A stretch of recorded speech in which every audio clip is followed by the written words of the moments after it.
Xəzər dənizi vasitəsilə külli miqdarda narkotik vasitənin Azərbaycan ərazisinə keçirilməsinin qarşısı alınıb. Stop Narkotikas xəbər verir ki, bu barədə Dövlət Sərhəd Xidmətindən məlumat verilib.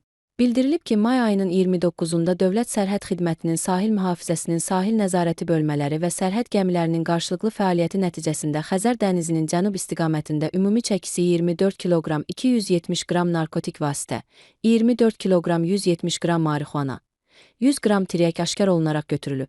Həyata keçirilmiş kompleks əməliyyat axtarış tədbirləri nəticəsində İrana məxsus mühərriklə təchiz edilmiş Yamaha 55 markalı layner tipli qayıq 3 nəfər heyət üzvü ilə birlikdə Azərbaycanın ərazi sularını tərk etməyə cəhd göstərərkən saxlanılıb. Araşdırma zamanı sərhəd pozucularının İran vətəndaşları 1984-cü il təvəllüdlü Vahid Layığı Sudiv, 1985-ci il təvəllüdlü Xalid Yazdani Nurullah və 1986-cı il təvəllüdlü Monşinejad Tohid Nəriman olduğu müəyyən edilib.